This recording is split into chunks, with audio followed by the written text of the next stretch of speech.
നമസ്കാരം. മീഡിയ ഓഡിറ്റിലേക്ക് സ്വാഗതം. തെരഞ്ഞെടുപ്പ് കാലമാണ്. ജനങ്ങൾ പതിവിലും കൂടുതൽ മാധ്യമങ്ങൾ ശ്രദ്ധിക്കുന്ന കാലം. മാധ്യമങ്ങൾ കൂടുതൽ തെരഞ്ഞെടുപ്പ് രാഷ്ട്രീയം ചർച്ച ചെയ്യുന്ന കാലം. ഉത്തരവാദിത്വത്തോടുകൂടി ജനങ്ങൾ മാധ്യമങ്ങളെ സമീപിക്കേണ്ട കാലം കൂടിയാണത്. കാരണം മാധ്യമങ്ങളുടെ സാമ്പത്തിക രാഷ്ട്രീയ അജണ്ടകൾ ഏറ്റവും തീവ്രമായി സന്നിവേശിക്കപ്പെടുന്ന സമയമാണിത്. മാധ്യമങ്ങളുടെ പ്രച്ഛന്ന മുതലാളിമാരായിരുന്നവരൊക്കെ പണ്ട് തെരഞ്ഞെടുപ്പിൽ അരക്കൈ നോക്കാനിറങ്ങിയിരുന്നു. യഥാർത്ഥ മാധ്യമ മുതലാളിമാർ തന്നെ നേരിട്ട് രംഗത്തിറങ്ങാൻ തുടങ്ങിയിട്ട് അധികകാലമൊന്നും ആയിട്ടില്ല. BJPയുടെ ഔദ്യോഗിക ജിഹ്വ പോലെ വർഗീയ വിഷം ചീറ്റുന്ന റിപ്പബ്ലിക് TVയുടെയും പിന്നെ മലയാളത്തിലെ നമ്മുടെ ഏഷ്യാനെറ്റ് ന്യൂസിൻ്റെയും ഒക്കെ മുതലാളി രാജീവ് ചന്ദ്രശേഖർ തന്നെ ഉദാഹരണം.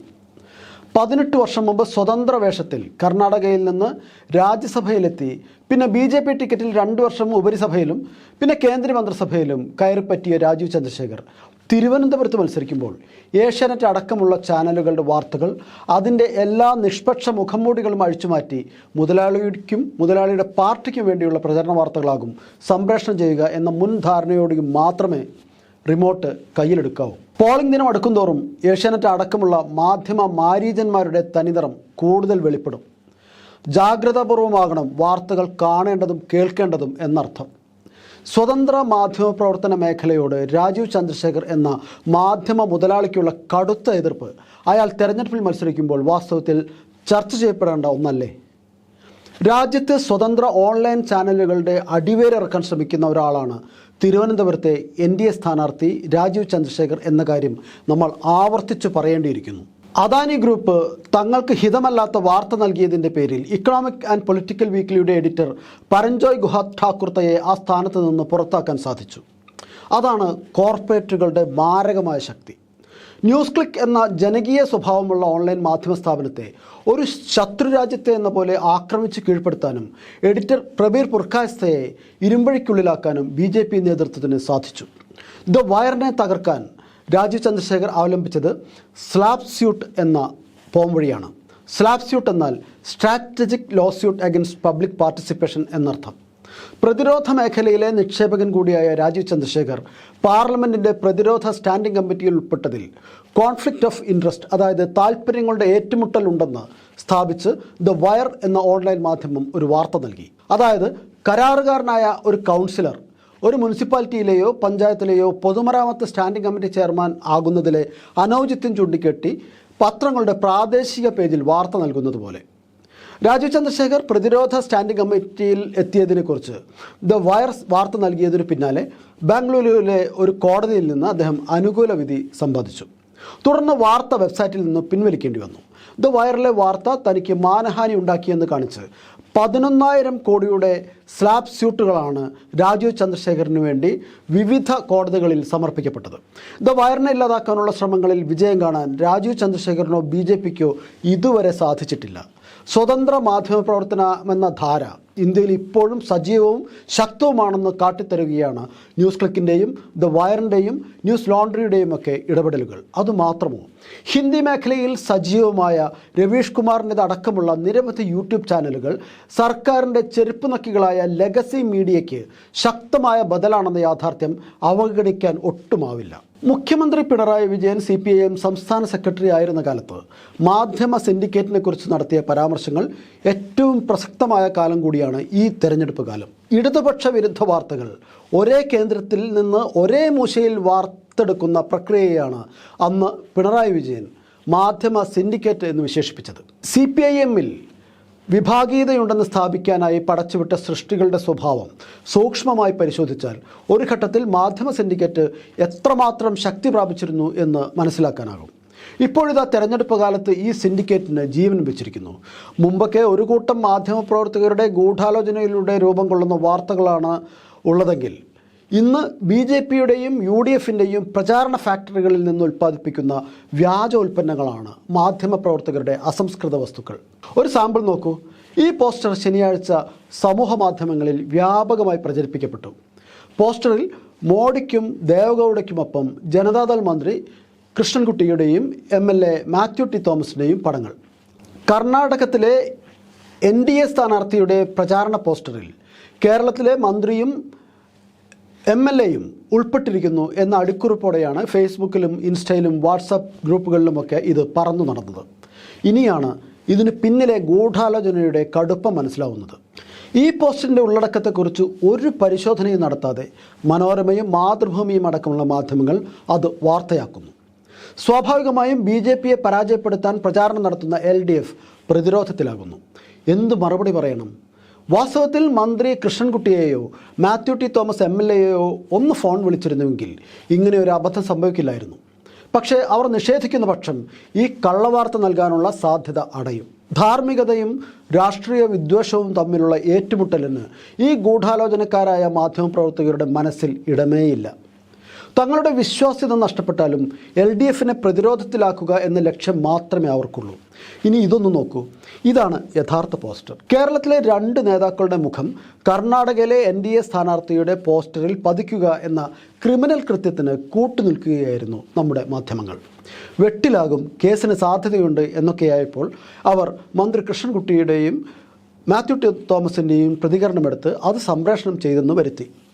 ഈ പ്രതികരണം കാണാത്തവരെ സംബന്ധിച്ചിടത്തോളം കർണാടകത്തിലെ NDA സ്ഥാനാർത്ഥിക്ക് വേണ്ടി കൃഷ്ണൻകുട്ടിയും മാത്യു ടി തോമസും പ്രചാരണം നടത്തി എന്ന കാര്യം വ്യാജമാണെന്നറിയാതെ ഉടയാതെ നിൽക്കും. LDFൻ്റെ BJP വിരുദ്ധ പ്രചാരണം അതീവ ദുർബലമാണെന്ന് അവർ വിശ്വസിക്കുകയും ചെയ്യും. അതാണ് സത്യാനന്തര കാലത്തെ മാധ്യമപ്രവർത്തനം.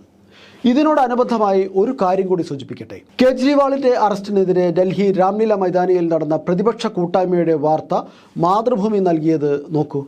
പരിപാടിയിൽ പ്രസംഗിച്ചവരുടെ പട്ടിക ഒരു വാർത്തയിൽ നിരത്തുന്നുണ്ട്. അതിൽ CPIM ജനറൽ സെക്രട്ടറി സീതാറാം യെച്ചൂരിയുടെയോ CPI ജനറൽ സെക്രട്ടറി D രാജയുടെയും പേരുകൾ കൃത്യമായി ഒഴിവാക്കുന്നു. ഇങ്ങനെ ഒരു വെട്ടിമാറ്റിൽ നിന്ന് മാതൃഭൂമിക്ക് എന്ത് ആഹ്ലാദമാണ് ലഭിക്കുന്നത് എന്നറിയില്ല. കേരളത്തിൽ തെരഞ്ഞെടുപ്പ് കാലത്ത് UDF BJP നേതാക്കൾക്ക് പലപ്പോഴും ഒരേ ശബ്ദമാണ്. പട്ടണപ്രവേശം എന്ന സിനിമയിൽ സൈക്കിളിൽ പോകുന്ന തിലകനോട് ശ്രീനിവാസൻ പറയുന്നില്ലേ, എനിക്കും ചേട്ടനും ഒരേ ശബ്ദമെന്ന്? അതുപോലെ തന്നെ. എന്നാൽ അവർക്ക് ഇങ്ങനെ ഒരേ ശബ്ദം നൽകുന്നതിന് പിന്നിൽ മാധ്യമങ്ങളാണ്. അവർ കേരളം സുപ്രീം കോടതിയിൽ വ്യവഹാരം നടത്തി കോടികൾ പാഴാക്കുകയാണെന്ന് ഒരേപോലെ വാർത്ത നൽകും. പിറ്റേന്ന് കോൺഗ്രസ് BJP നേതാക്കൾ അത് ഏറ്റുപാടും. കോടതി വ്യവഹാരം നടത്തി കേരളം മുടയുകയാണെന്ന് ഇരു പാർട്ടികളിലെയും നേതാക്കൾ ഒരുപോലെ പറയും. ഓരോ വാർത്തയും ഒരേ കേന്ദ്രത്തിൽ നടക്കുന്ന ഗൂഢാലോചനയുടെ ഉൽപ്പന്നമാണെന്ന് വ്യക്തമാകാൻ ഇതിൽ പരം എന്ത് തെളിവ് വേണം? സത്യാനന്തര കാലത്തെ ഓരോ കളികൾ. സുപ്രീം കോടതിയിൽ കേരളം കപിൽ സിബലിനെ അഭിഭാഷകനായി വെച്ചത് എന്തിനാണെന്ന് കൂടി അറിഞ്ഞാലേ ഈ മാധ്യമങ്ങളുടെയും ഈ പാർട്ടികളുടെയും കേരള വിരുദ്ധതയുടെ ആഴം മനസ്സിലാക്കാനാകൂ. കേന്ദ്ര സർക്കാർ ഭരണഘടനാദത്തമായ എല്ലാ മര്യാദകളും ലംഘിച്ചുകൊണ്ട് കേരളത്തിന് സാമ്പത്തിക വിഹിതം തടയുന്നതിനെതിരെയുള്ള കേസിലാണ് കപിൽ സിബലിനെ അഭിഭാഷകനായി നിയോഗിച്ചത്. അദ്ദേഹത്തിന് നൽകുന്നത് 2.35 കോടി രൂപയാണെന്ന് മനോരമയും മാതൃഭൂമിയും ഒരുപോലെ വാർത്ത നൽകിയതിന് പിന്നാലെയാണ് UDF BJP നേതാക്കൾ അത് ഏറ്റുപിടിച്ച് സർക്കാർ വിരുദ്ധ കോറസിൽ അണിചേർന്നത്. കപിൽ സിബലിൻ്റെ വാദത്തിന് ഫലമുണ്ടായി എന്നും 13,608 കോടി രൂപ കടമെടുക്കാൻ കേരളത്തിന് സുപ്രീം കോടതി അനുവാദം നൽകിയെന്നും ആ വാർത്തയിൽ സൂചിപ്പിക്കാനുള്ള മര്യാദയൊന്നും ഈ മാധ്യമങ്ങൾ കാണിക്കുകയില്ല. LDF വിരോധം മൂത്ത് കേരള വിരോധമെന്ന മാനസിക രോഗത്തിലേക്ക് തങ്ങൾ പതിച്ചിരിക്കുകയാണെന്ന് ഈ മാധ്യമങ്ങൾ ഇനിയെങ്കിലും തിരിച്ചറിഞ്ഞാൽ അവർക്ക് കൊള്ളാം. എല്ലാ മാസാവസാനത്തിലും ഒരു ചടങ്ങ് പോലെ മാധ്യമങ്ങൾ നൽകുന്ന മറ്റൊരു വാർത്തയാണ് സാമ്പത്തിക പ്രതിസന്ധി, ട്രഷറി അടച്ചുപൂട്ടും, ശമ്പളം മുടങ്ങും എന്നൊക്കെ. അതിന് ധനമന്ത്രി KN ബാലഗോപാൽ അതത് അവസരങ്ങളിൽ കൃത്യമായ മറുപടിയും നൽകും. പ്രതിസന്ധി ഉണ്ടെന്നത് യാഥാർത്ഥ്യമാണ്. എന്നാൽ LDF തുടർച്ചയായി ഭരിച്ച 7 വർഷത്തിലും 11 മാസത്തിലും ട്രഷറി ബാൻ ഉണ്ടായിട്ടേയില്ല. അനിശ്ചിതമായ ശമ്പളം ലഭിക്കാതിരിക്കുകയോ ചെയ്തിട്ടില്ല. എന്നാലും അടുത്ത മാസാവസാനവും ഉണ്ടാവും ഈ ജാതി വാർത്തകൾ.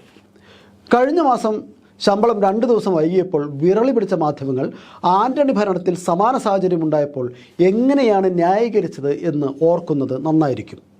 മനോരമയിലും വീക്ഷണത്തിലുമുള്ള വ്യാജവാർത്താ സ്രഷ്ടാക്കൾക്ക് ഒരു ഹൃദയവും ഒരു മാനസവുമാണ്.